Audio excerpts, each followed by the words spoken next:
अस्सलाम वालेकुम। आज हम डिस्कस करेंगे कि जो ये पेशाब बार बार आता है इसकी क्या वजूहात होती हैं, इसको हम कैसे ट्रीट कर कर सकते हैं। तो ये बड़ा कॉमन सा इशू है। नॉर्मली भी ये चीज़ें हो सकती हैं, कोई पैथोलॉजिकल इश्यूज़ भी हो सकते हैं।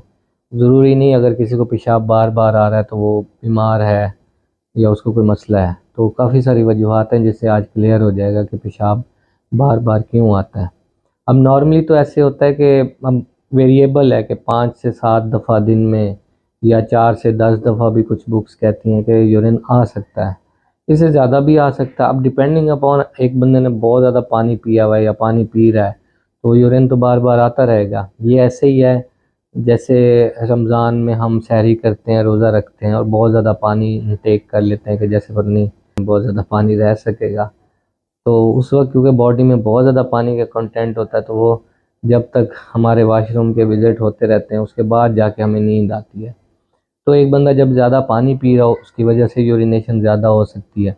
अब इसमें दो बातें, एक तो 3 लीटर या 3.5 लीटर तक नॉर्मली ना यूरिन आता होता है। सर्दियों के मौसम में ज़्यादा इसलिए आता है कि क्योंकि बॉडी से एवापोरेशन नहीं हो रही होती, गर्मी इतनी नहीं होती कि पसीना आए आपको और वाटर कंटेंट कम हो बॉडी से, तो इसलिए वो जो यूरिन है वो ज़्यादा आता है।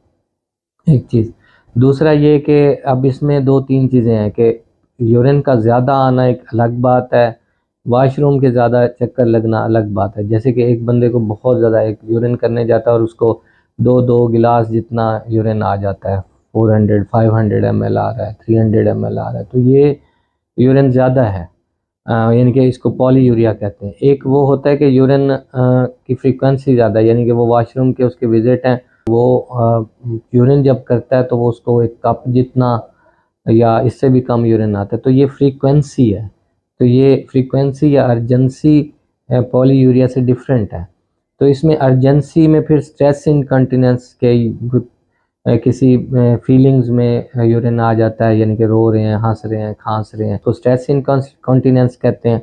और जो यूरिन आपको मतलब भागते हुए आप जा रहे हैं और यूरिन पहले ही आपको वॉशरूम से जाने से पहले ही निकल गया या बहुत ज़्यादा अर्जेंसी होती है तो इसको अर्ज इनकॉन्टिनेंस कहते हैं। अब इसमें ना बहुत सारी वजूहात हैं, नंबर ऑफ लिस्ट है जिसको हम ब्रीफली डिस्कस करेंगे। पैथोलॉजिकली नॉर्मली तो हमने डिस्कस कर लिया। पैथोलॉजिकली ये हो सकता है कि डायबिटीज़ है, डायबिटीज़ मेलाइटस, शुगर का मसला है तो उसमें यूरिन ज़्यादा आ सकता है क्योंकि हाइपर ऑस्मोलर स्टेट होती है, आपकी जो चीनी है शरीयानों में वो ज़्यादा होती है, तो जो वाटर कंटेंट है वो शरीयानों की तरफ आते हैं, तो बार बार किडनीज उसको पानी को वाश आउट करती रहती है। तो इसमें शुगर का कंट्रोल जितना अच्छा होगा यूरिन उतना नहीं आएगा। इसी तरह यूटीआईज को पेशाब की इन्फेक्शंस हैं तो उसमें आ सकता है, कुछ सिस्टाइटिस है, पाइलोनेफ्राइटिस है, यूरेथ्राइटिस है, किसी भी जो हम यूटीआई पहले हम डिस्कस कर चुके हैं तो उसमें भी यूरिनेशन ज़्यादा हो सकती है, जलन के साथ पेशाब आ सकता है। इसी तरह फिर एक और इसमें हो जाता है कि ओवर एक्टिव ब्लैडर, यानी कि जो ब्लैडर है हमारा मसाना है वो बहुत ज़्यादा ओवर एक्टिव है। अब बाज़ात इन तमाम चीज़ों को जो है ना हमारी जनरल पॉपुलेशन कह देती है कि जी मसाने की कमज़ोरी है, तो ये मसाने की कमज़ोरी सारी चीज़ें नहीं होती। ओवर एक्टिव ब्लैडर या न्यूरोजेनिक ब्लैडर को आप मसाने की कमज़ोरी कह सकते हैं, बाकी चीज़ें इसमें नहीं आती। तो उसमें क्या होता है कि ब्लैडर ओवर एक्टिव हुआ हुआ था या उन पेशेंट्स में जिनमें काफ़ी अरसे तक पेशाब की नाली लगी रहे या कोई इन्फेक्शन अगेन हो या फिर कोई इस तरह की हम मेडिकेशन ले रहे हैं या इरिटेबल है ब्लैडर किसी भी सिस्टाइटिस की वजह से, उसमें ओवर एक्टिव ब्लैडर हो सकता है। इसके अलावा फिर इसमें फिर वही है एंटीबायोटिक्स और बाकी चीज़ों से हम इसको ट्रीट करते हैं। और इसमें कुछ ब्लैडर एक्सरसाइजेज होती हैं, लाइक ये आजकल मशहूर हैं, तो वो आपको डिस्क्रिप्शन में नज़र आ रही होंगी, वो आपने ये एक्सरसाइजेज करनी है तो इनसे बेहतर हो जाता है। इसके बाद होता है कि कोई बूढ़े लोग हैं तो उनमें प्रोस्टेट का इशू होता है, प्रोस्टेट इन्लार्जमेंट हो जाती है, तो उसमें भी रात को काफ़ी सारा उठना पड़ता है क्योंकि पीछे से वॉल्यूम को वो पकड़ के रखता है दो, इस पर हमने बड़ा अच्छा डिस्कस किया हुआ है। तो इसमें मेडिसिन के साथ पहले और बाद में ऑपरेशन के साथ इसको ट्रीट किया जा सकता है। इसके बाद कोई दवाइयाँ ले रहे हो, लाइक कोई ऐसी दवाइयाँ जो पेशाब आवर होती हैं, डायूरेटिक्स जिनको कहते हैं, तो वो आपने रात में ले लिए हैं तो नक्चूरिया हो जाएगा, रात में ज़्यादा उठना पड़ेगा। तो वो दवाइयाँ वैसे तो डॉक्टर्स एडवाइस करते हैं आप दिन टाइम लें, दोपहर में या मॉर्निंग में, ताकि आपको क्योंकि आप किसी भी वजह से अगर ले रहे हैं वो दवाइयाँ, आपको ज़रूरत है, कोई दिल का मसला है, कोई जिस्म में एडिमा है, तो उसकी वजह से अगर आप ले रहे हैं तो वो आप फिर दिन के टाइम में ज़्यादा लें, रात को ना लें।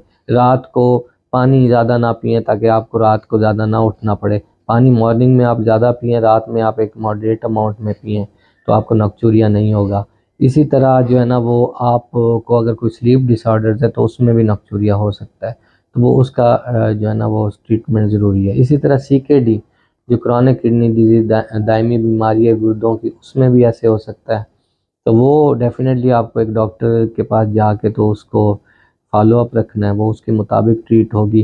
प्रेगनेंसी बड़ी एक कॉमन फिज़ियोलॉजिकल कंडीशन है। उसमें क्या होता है यूजुअली आखिरी दिनों में, क्योंकि ग्रेविड यूट्रस होती है, बहुत ज़्यादा बच्चे का वज़न ब्लैडर पे होता है, तो वो जो उसकी कैपेसिटी है ब्लैडर की मसाने की कम हुई हुई होती है, तो थोड़ा सा भी यूरिन आता है तो आप जाके यूरिन करते हैं, फिर थोड़ी देर बाद थोड़ा और यूरिन बनता है, तो वो ये एक नॉर्मल फिज़ियोलॉजिकल कंडीशन है जिसमें जब प्रेगनेंसी बेबी डिलीवर हो जाता है तो फिर दोबारा ठीक हो जाता है। इसके अलावा अगर आप कुछ चीज़ें ऐसी लेते हैं लाइक चाय है, कॉफ़ी है, तो ये डायूरेटिक्स होती हैं, यानी कि इनमें भी एक एबिलिटी होती है, ये पेशाब को ज़्यादा आता है बंदों में कि जो चाय या कॉफ़ी ज़्यादा कंज्यूम करते हैं।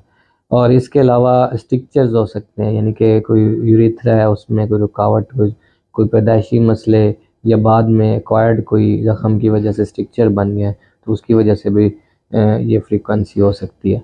तो अब जो फ्रीक्वेंसी है उसमें आर्ज इनकॉन्टिनेंस और स्ट्रेस इनकॉन्टिनेंस में एक तो एक्सरसाइजेज़ मैंने आपको बता दी ओवर एक्टिव ब्लैडर के लिए, और अगर तो ये इसके अलावा अगर ये ट्रीट नहीं हो रही तो फिर इसके बाद हम कुछ मेडिसिन होती हैं वो देते हैं, तो उसके बाद ये ठीक होती हैं।